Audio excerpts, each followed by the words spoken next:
violet, violet, vert, vert, jaune, jaune, noir, noir, noir.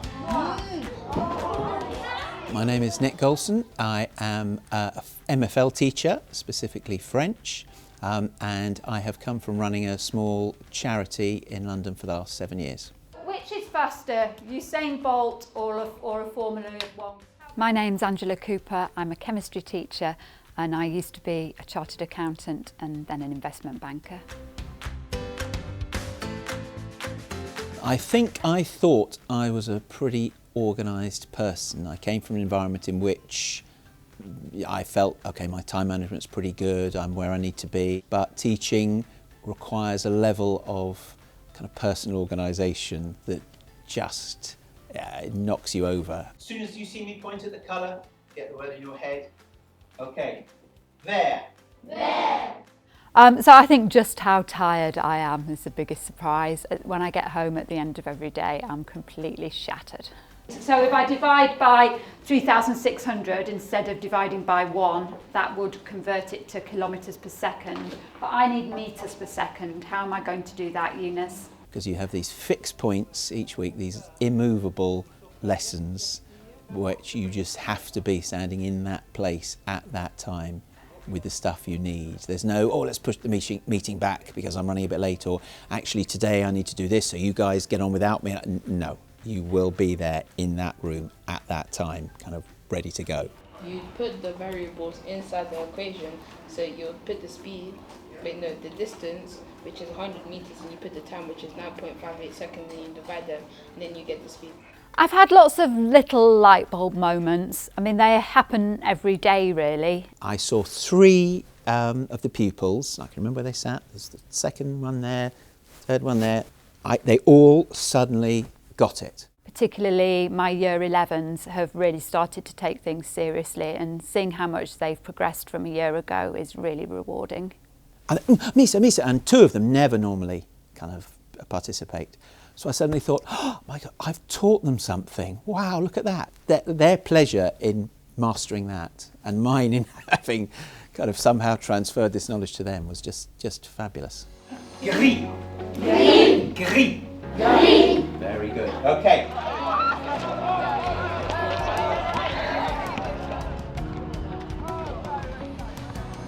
A Now Teach teacher is someone who brings their life experience into the classroom, and oftentimes their life experience is not just rich because of the varied tapestry of what they've done in their life, but also full of excitement about what they're going to inject in the lives of the students in front of them. And there's lots of information out there.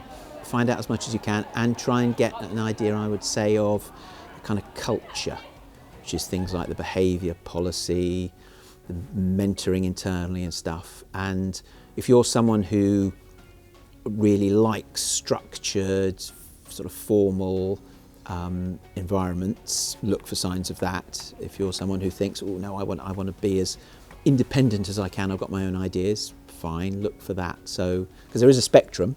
I mean, school is, don't get me wrong, is a controlled, hierarchical environment, but there are shades within that. So I would do a bit of work, and Now Teach can advise you on school culture. So don't be too just don't grab the first opportunity without investigating it a bit. Okay. All right, thank you.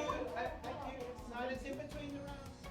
I have found going from notionally being in charge, where everything comes to you. What are you going to do? What are we going to do about this? Is the budget done for next year?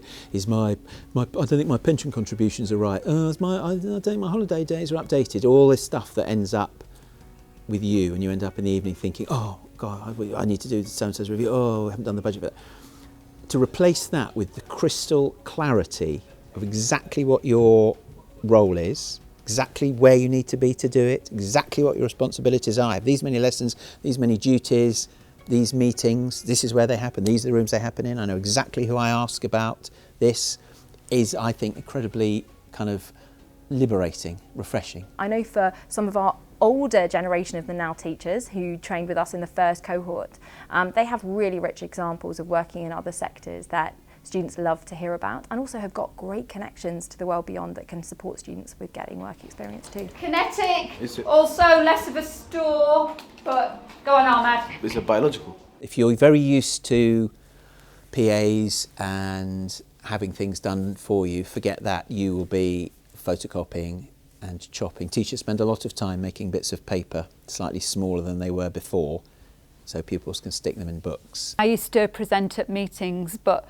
very different. It's because there's sort of a crowd control element to teaching, which you didn't have with the investment bankers.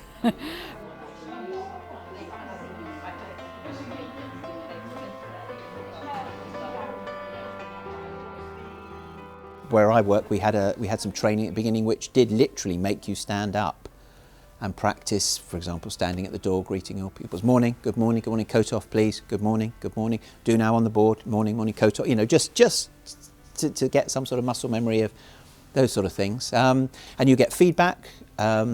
Schools are incredibly good at giving feedback. I've noticed with Now Teachers the ability to take feedback, be highly reflective and have a huge amount of perspective is something that might feel like you can't notice, that they take feedback very, very well. They hear the problem and try and find solutions, and they're often very quick at navigating how the practical will work in often quite complicated situations. You can divide it by, if you were doing minutes, you divide by 60 because there's 60 minutes in an hour, and then for seconds it's